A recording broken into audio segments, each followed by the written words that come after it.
Praise to the lord. ఈరోజు దేవుడు మనకిచ్చినటువంటి వాగ్దానం ఏంటంటే యోహాను సువార్త 15వ అధ్యాయము 7వ వచనం. నా యందు మీరును మీ యందు నా మాటలను నిలిచియుండిన ఎడల మీకు ఏది ఇష్టమో అది అడుగుడి, అది మీకు అనుగ్రహింపబడును. ఆమేన్. ఇప్పటికీ కూడా చాలామందికి దేవుణ్ణి ఎలా అడగాలో తెలియని పరిస్థితి. ఏమని అడగాలి, ఎలా అడగాలి, ఎలా అడిగితే దేవుడు త్వరగా ఆ కార్యాన్ని చేస్తాడు, అసలు అడిగే పద్ధతి ఏంటి అని తెలియని పరిస్థితుల్లో కొంతమంది ఉండుండొచ్చు. అయితే యేసుక్రీస్తు వారు ఏమంటూ ఉన్నాడంటే ఆయన అడిగే విధానము, ఆయన్ని ఎలా అడగాలి అని ఆయన చెప్తూ ఉన్నారంటే మన హృదయంలో ఆయన మాట ఉంచుకొని అప్పుడు మనకి ఏది ఇష్టమో అది అడగాలంట. మన హృదయంలో ఆయన మాట ఉంచుకొనటము అంటే ఆయన మాట ఏంటి?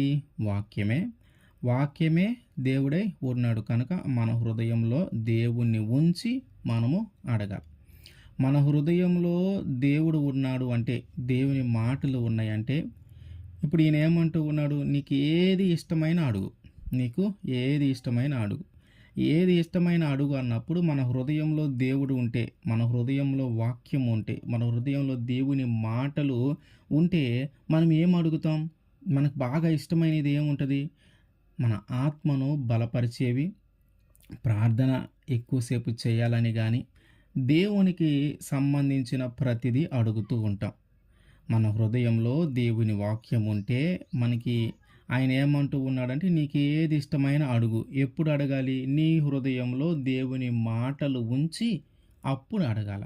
మన హృదయంలో దేవుడి మాటలు ఉన్నాయంటే మనకి ఇష్టమైనదిగా ఏది ఉంటుందంటే దేవునికి సంబంధించిన విషయాలే మనకి ఎక్కువగా ఇష్టమైనవి ఉంటాయి. నీ పరలోక రాజ్యంలోనికి నన్ను చేర్చుకొనమని కానీ, వాక్యం బాగా చదవటం నేర్పించమని కానీ, ప్రార్థన బాగా చేయటం నేర్పించమని కానీ, అనేకులను నీ సేవకుడిగా ఉండాలని కానీ, మంచిగా పాటలు పాడాలని కానీ, ఇట్లా దేవునికి సంబంధించిన విషయాలే మనం ఎక్కువగా బాగా ఇష్టపడుతూ ఉంటాం, వాటిని అడుగుతూ ఉంటాం. ఒకవేళ మన హృదయంలో దేవుడు లేడు, ఆయన ఏమంటూ ఉన్నాడు? నీకు ఏది ఇష్టమో అది అడుగు, ఎప్పుడు నీ హృదయంలో దేవుని మాటలు ఉంచి. ఒకవేళ దేవుని మాటలు మన హృదయంలో లేకపోతే అప్పుడు మనకి ఏది ఇష్టమవుతుందంటే ఇహలోక సంబంధమైన విషయాలు, ధనము, ఆస్తి, వెండి బంగారములు, ఇల్లు, వస్త్రాలు, ఇట్లా ఇహలోక సంబంధమైన వాటిని మనము అడుగుతూ ఉంటాం. అందుకని ఆయన కండిషన్ పెడుతూ ఉన్నాడు ఏమని? నీ హృదయంలో దేవుని మాటలు ఉంచి అప్పుడు ఆయన్ని నువ్వు అడిగితే ఏంటి? నీకు ఇష్టమైనదే అడిగితే అప్పుడు ఆయన దానిని అనుగ్రహిస్తాడు. అబ్రహాం గారు సొదొమ గొమొర్రా విషయంలో దేవుణ్ణి అడిగిన విధానం ఏంటంటే దేవునితో మాట్లాడుతూ ఉన్నప్పుడు ఆయన హృదయంలో దేవుడు ఉంచబడ్డాడు. అంటే ఆయన ఏం అడిగాడు? ఇదిగో సొదొమ గొమొర్రాలని కాల్చబోతూ ఉన్నారు కదా, అక్కడ కొంతమందైన నీతిమంతులు ఉంటారు కదయ్యా, ఆ నీతిమంతుల వారిని బట్టి, అక్కడ ఉన్నటువంటి నీతిమంతులను బట్టి ఆ పట్టణాన్ని మీరు విడిచిపెట్టొచ్చు కదా, ఆ పట్టణాన్ని కాల్చివేయకుండా ఉండొచ్చు కదా అని దేవుణ్ణి అబ్రహాము అడుగుతూ ఉన్నాడు. అంటే ఈయన హృదయంలో దేవునికి సంబంధించిన మాటలు ఉన్నాయి. దేవుని మాట ప్రకారమే తన తల్లిని, తన తండ్రిని, వారి యొక్క బంధువులను అందరినీ, తోబుట్టులందరినీ వదిలేసి దేవుని మాట ప్రకారము వచ్చినటువంటి వ్యక్తి మాట్లాడుతూ ఉన్న మాట ఏంటంటే పాపుల మీదకి రాబోతున్నటువంటి శిక్షను ఒక నీతిమంతుని ద్వారా తొలగించవచ్చు కదా. ఆ నీతిగా ఉన్న వాళ్ళు ఉన్నటువంటి ఆ ప్రదేశంలో నీతిమంతులు కాకుండా మిగతా పాపులు ఉన్నారు కదా, వాళ్ళని కూడా కాపాడు, వారి మీదకి శిక్ష రానివ్వద్దు, ఇదిగో ఈ నీతిమంతులను చూసైనా వాళ్ళని వదిలేయ్యా అని అడుగుతున్నాడు. ఇది ఆధ్యాత్మికమైనదే. కానీ సొలొమోను దేవుణ్ణి అడుగుతూ ఉన్న మాట ఏంటంటే ఇంత రాజ్యమును పరిపాలించటానికి నాకు తెలివి కావాలి, జ్ఞానము కావాలి, ఇంతమందికి నేను న్యాయం తీర్చలేను అని దేవుణ్ణి అడుగుతూ ఉన్నాడు. నీకేం కావాలని అడిగితే సొలొమోను ఈ మాట మాట్లాడుతూ ఉన్నాడు. అంటే ఈయన హృదయములో కూడా దేవుని మాట లేదా వాక్యము లేదా దేవుడు ఆయన హృదయంలో ఉన్నాడు. ఆయన హృదయంలో ఉన్నాడు కాబట్టే రాజైనా కూడా వేరే వేరే అడగకుండా, అంటే ఇహలోక సంబంధమైనవి అడగకుండా వారికి న్యాయము తీర్చటానికి, అందరికీ చక్కగా పరిపాలించటానికి కావలసినవి అడుగుతా ఉన్నాడు. ఎవరికి అన్యాయం చేయకూడదు.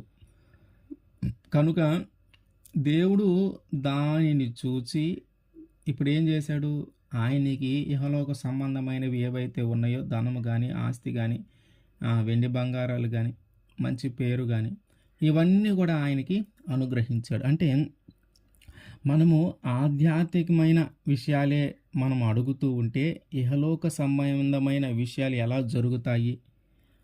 అయ్యా నేను బాగా ప్రార్థన చేయాలి, ఇదిగో ఇదే నాకు ఇష్టమైనది అని మనము దేవుణ్ణి అడిగినప్పుడు, మరి మన అవసరాలు ఎలా తీర్చబడతాయి? మనం ఎలా పోషింపబడతాం? మనకు ఒక మంచి ఇల్లు కావాలన్నా, మంచి దుస్తులు కావాలన్నా, మంచి ఆహారం కావాలన్నా, ఇవన్నీ ఎలా జరుగుతాయి? ఇవి మనం అడగట్లేదు కదా! అంటే ఎలాగైతే సొలొమోనుకి ఆయనకి అడిగిన దానికి ఆధ్యాత్మికమైన విషయాలు, ధర్మము, న్యాయము జరిగించాలి అనే విషయం అడిగితే దానితో పాటు దేవుడు అన్నీ ఇచ్చాడు. మనము కూడా మన హృదయంలో దేవుడు ఉంటే మనం అడిగేయన్నీ ఆధ్యాత్మికంగానే ఉంటాయి. కానీ మన హృదయంలో ఎప్పుడైతే దేవుడు లేడో మనం అడిగేవన్నీ కూడా లోక సంబంధమైనవి ఉంటాయి. అంటే మనం ఆధ్యాత్మికమైన విషయాలలో దేవుణ్ణి అడుగుతూ ఉన్నప్పుడు, దేవునికి సంబంధించిన విషయాల్లో దేవుణ్ణి అడుగుతూ ఉన్నప్పుడు, మనము ఈ లోకంలో జీవించటానికి ఏమి అవసరమో అది కూడా ఆయన మనకి దయచేస్తాడు. అంటే కొన్నిసార్లు మనం అడుగుతాం, కొన్నిసార్లు మనము అడగకపోయినను ఆయనే దయచేస్తాడు. ఎందుకంటే మన హృదయంలో దేవుడు ఉన్నాడు గనుక, మనం అడిగే ప్రతి విషయము కూడా దేవునికి సంబంధమైన విషయాలు అడుగుతూ ఉన్నాము గనుక, మన యొక్క తండ్రిగా, మన యొక్క పాలన, మన యొక్క మంచి చెడు చూసుకోవాల్సిన బాధ్యత ఆయన తీసుకున్నాడు గనుక, మనకి ఏది అవసరమో ఆయనకి తెలుసు గనుక, ఆ అవసరాన్ని బట్టి, ఆ సందర్భాన్ని బట్టి మనకి కావలసినది లోక సంబంధమైనది, ఆధ్యాత్మిక సంబంధమైనది 2 కూడా ఆయన దయచేస్తారు. కాతే మన హృదయంలో దేవుణ్ణి ఉంచి మనము ఏది అడిగినా అది మనకిష్టమైనదే. ఏది అడిగినా ఆయన ఖచ్చితంగా దయచేస్తాడు. ఆమేన్.